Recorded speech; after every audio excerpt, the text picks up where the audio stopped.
Good morning, afternoon, evening, everyone. There comes a moment in every life when the noise of the world becomes deafening, screens flicker, voices demand, desires rise, and the body, our ever-hungry companion, calls for satisfaction. But what happens when we say no? When we fall silent? When the body is denied its cravings, not as punishment, but as an invitation, something extraordinary begins.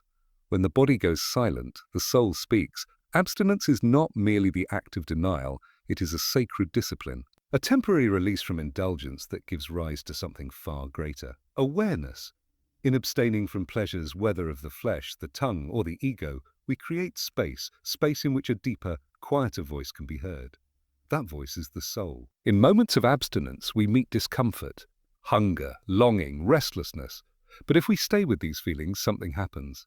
Like smoke clearing from a mirror, we begin to see more of who we truly are. Beyond our appetites, beyond the roles we play, we encounter what lies underneath. And what lies underneath is not always pleasant. In silence, the shadows emerge. We face our insecurities, our fears, our unresolved pain. But this confrontation is not a punishment. It is the beginning of healing. In truth, we cannot become whole without first becoming aware. Abstinence allows us to meet the stranger within. This is a form of inner alchemy. We burn away the outer layers and allow the soul to be reborn. Old identities fall away, new clarity takes their place. The I we thought we were gives way to a deeper self, one that is not dictated by impulse but rooted in purpose. Throughout history, those who sought truth, prophets, mystics, monks, often walked the path of abstinence, not to escape life, but to engage it more fully. Their lives remind us that abstinence is not emptiness, but fullness of another kind. It is not retreat, but return. Return to what is essential, to what is real. In a world that measures success by acquisition, abstinence is a quiet rebellion. It says, I am more than what I consume. It shifts our compass from the outer world to the inner one, and the voice we hear there, it's calm, firm, wise. It speaks of truth, of integrity, of love without condition. So, I ask you today, in what ways can you let the body go silent? Not to punish it, but to listen beyond it. What truth might your soul be waiting to tell you? Because it will not shout, it will whisper. And in that whisper is the direction you've been looking for. Thank you. In a world dominated by stimulation, abstinence can appear as a strange and unnecessary act. Yet, it is precisely in the refusal to be constantly gratified that something rare begins to emerge, clarity. When we voluntarily withdraw from our habitual pleasures, even briefly, we interrupt the noise that surrounds and resides within us. This interruption is not just physical, it is psychological. It signals a withdrawal of attention from the surface of life toward its depth. The modern psyche is fragmented by overstimulation. We eat not only to nourish but to numb. We speak not just to connect but to avoid silence. We pursue pleasure not as celebration but as escape. In this cycle, the body becomes both the battlefield and the distraction. Its cravings dominate our attention, keeping us circling the same loop of temporary satisfaction, followed by deeper emptiness. Abstinence, then, becomes a radical act of turning inward. When one abstains from food, sex, alcohol, social media, or even speaking, there is an initial sense of deprivation. The body protests, the mind follows. But after that protest, something quieter enters. There is a gap that opens up, a psychological stillness. It is in that stillness that clarity begins to form. This clarity is not just the absence of noise, it is the emergence of a more refined awareness. By stepping back from physical indulgence, we create space to witness the underlying patterns of our behavior. We start to see, with more honesty, the compulsions that govern us. Why do we reach for that snack? Why must we be in constant conversation? Why do we chase one high after another? Without the cloak of indulgence, our inner motivations stand naked. This confrontation with the self is not always comfortable. It can provoke anxiety, sadness, or even boredom. But these are not failures, they are signals. They point to the deeper truth beneath the surface desires. Each craving, when examined through the lens of abstinence, reveals a psychological need. Comfort, attention, control, or affirmation. Abstinence allows us to observe these needs without immediately acting on them. The insight that arises from this observation is transformative. We begin to understand that not all desires are equal. Some come from the soul, others are echoes of past wounds, learned behaviors, or cultural conditioning. Abstinence functions as a filter through which we distinguish between the voice of the soul and the noise of the ego. The more we practice abstaining, not as repression, but as mindful withdrawal, the more refined our inner ear becomes. We become better at hearing ourselves truly. There is also a shift in perception that occurs. Things that once felt urgent begin to lose their grip. The constant need to be entertained, fed, or praised starts to feel less vital. In its place arises a subtler form of joy, the joy of being present. Awareness sharpens, thoughts slow down, colors seem brighter, emotions become more nuanced. This is not magic. It is the return of attention to the self. Abstinence also grants access to a deeper kind of intuition. When the noise of the body quiets, an inner guide begins to emerge, not dramatic, but deeply reliable. This voice often gets drowned out in the rush of daily life, but in silence, it becomes audible. It does not push or manipulate. It simply reveals. It reveals where we are out of alignment, where we are lying to ourselves, and where we are avoiding growth. It is this voice, often described as the voice of the soul, that abstinence helps us rediscover. This is the true gift of abstinence, not denial, but revelation. It opens a window into the deeper structure of the self, into the motives and meanings behind our choices. What seemed like a simple act of restraint becomes, in truth, a form of self-initiation, one that leads us toward wholeness and toward the kind of clarity that is not imposed from outside, but discovered within. The role of suffering in awakening suffering, in most modern contexts, is viewed as something to be avoided, numbed, or eliminated. We treat it as a malfunction in the human system, a sign that something is wrong, broken, or in need of urgent fixing. Yet there exists an older, deeper understanding of suffering, one that sees it not as an enemy but as a teacher. Within the framework of abstinence, suffering becomes not only inevitable but necessary. It becomes the threshold through which transformation takes place. When the body is denied its habitual comforts, the psyche reacts. This reaction is rarely peaceful. It begins with irritability, restlessness, perhaps even anger. As the days go on, deeper emotions begin to surface: sadness, loneliness, confusion. These are not new feelings. They have always been there, buried under the noise of indulgence. Abstinence simply removes the distractions that kept them out of sight. This surfacing is a kind of psychological exhumation. The pain we feel during abstinence is not merely from the lack of pleasure. It is the pain of meeting ourselves without anesthesia. Without the buffer of constant stimulation, we come face to face with unprocessed emotions, unmet needs, and parts of ourselves we've tried to suppress. In this sense, suffering is not caused by abstinence but revealed by it. There is wisdom in this suffering. It shows us where we are divided. The mind says we should be in control, but the body rebels. The heart longs for silence, yet the ego demands attention. These tensions do not arise to punish us. They are the raw material of inner work. The discomfort pulls us into the core of our being, forcing us to ask questions we usually avoid. What am I avoiding when I reach for this? What am I afraid to feel? Who am I without my cravings? Suffering, when endured with awareness, becomes a crucible. It refines us. It strips away illusions, false identities, and automatic behaviors. In its place, it leaves something harder to define, something raw, honest, and strangely alive. People often speak of breaking down during periods of abstinence or withdrawal. But what breaks is not the self. It is the armor around the self. The mask shatters. What emerges is not weakness, but truth. This is not suffering for suffering's sake. It is not martyrdom or self-punishment. It is the natural friction that occurs when we attempt to live more consciously. Pain in this context becomes a guide. It shows us the precise spots where we are most afraid to look. It reveals the structures we've built to protect our most vulnerable selves. And as those structures are challenged, a different kind of strength begins to form. Not the strength of control, but the strength of surrender. There is also a paradox at play.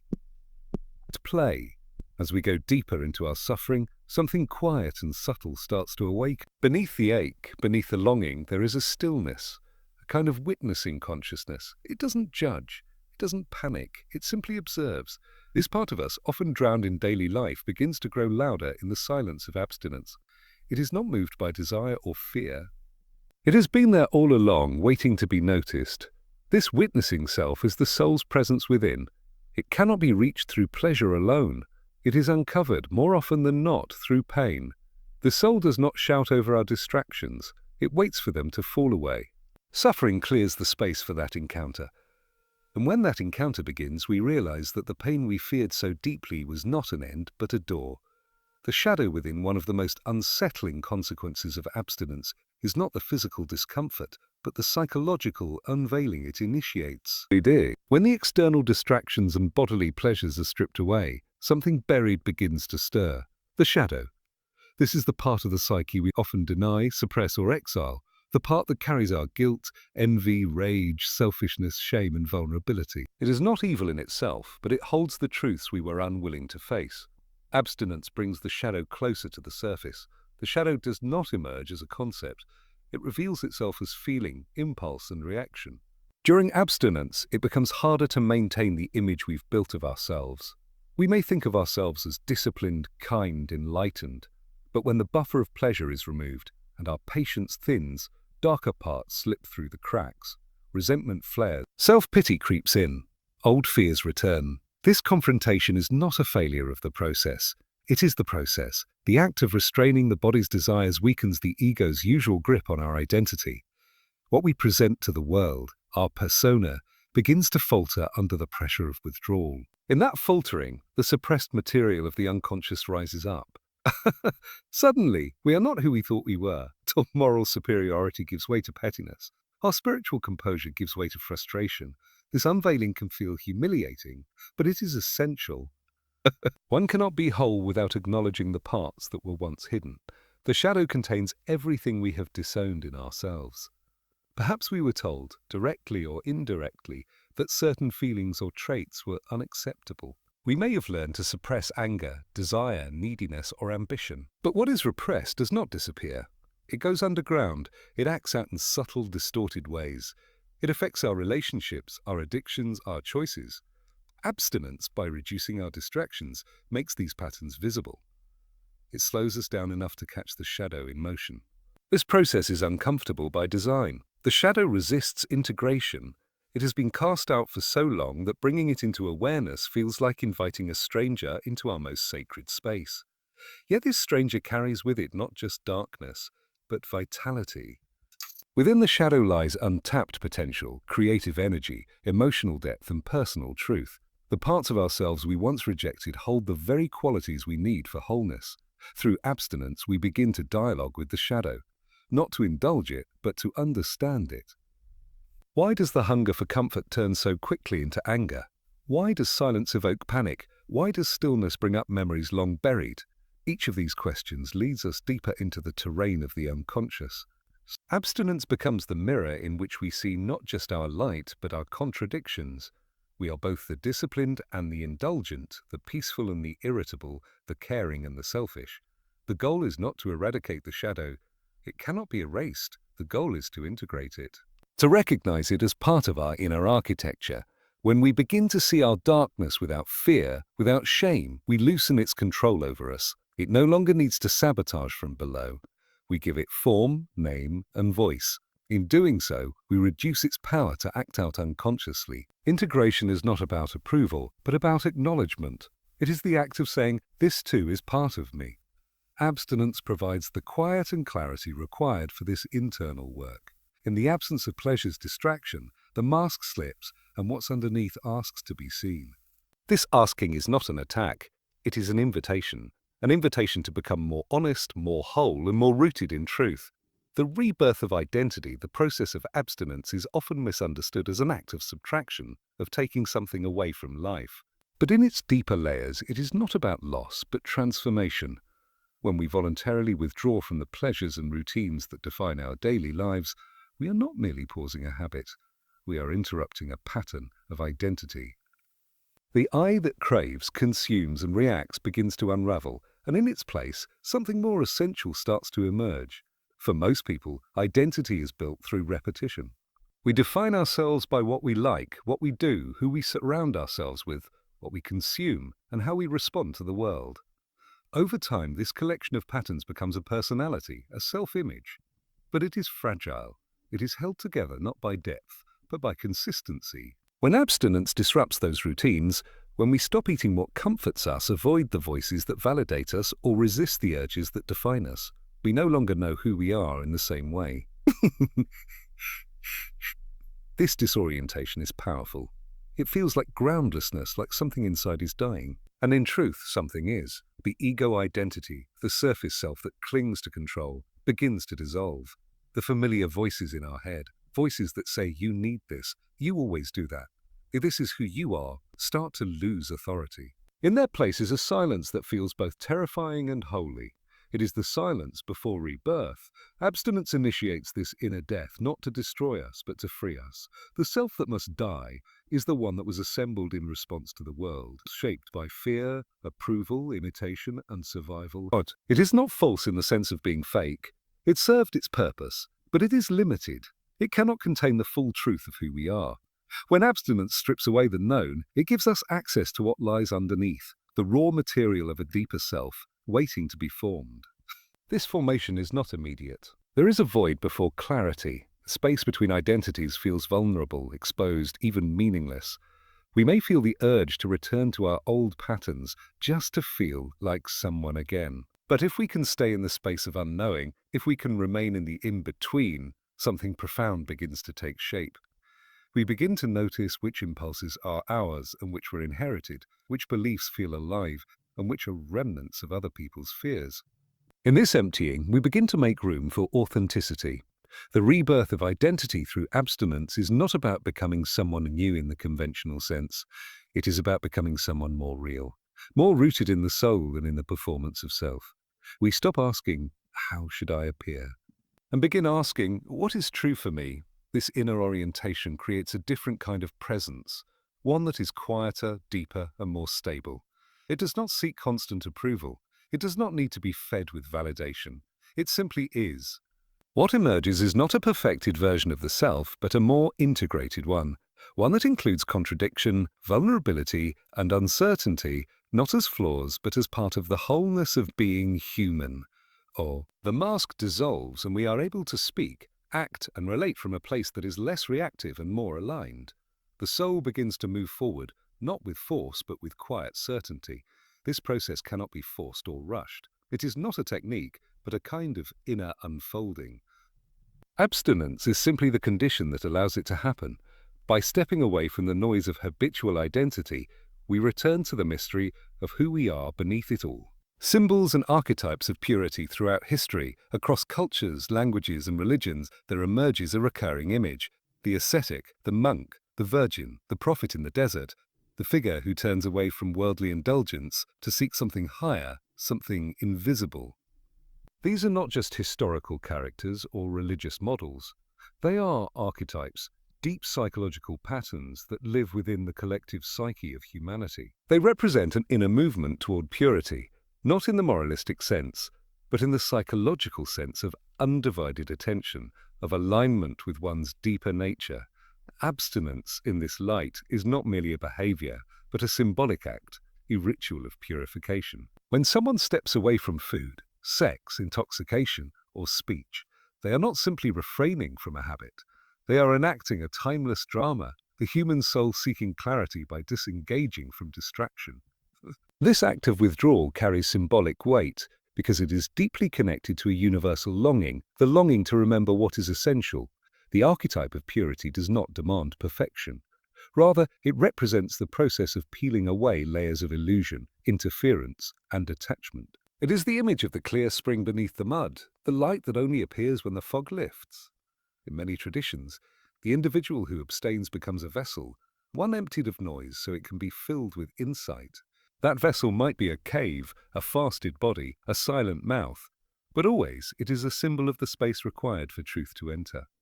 These archetypes have persisted for millennia because they point to something that modern culture tends to overlook, the necessity of emptiness. In a world obsessed with accumulation of experiences, pleasures, information, the idea of voluntary emptiness seems radical, even foolish. But psychologically, the symbol of emptiness is not about deprivation. It is about preparation. Just as a cup must be empty to hold water, the psyche must be cleared of clutter to receive vision, intuition, and transformation.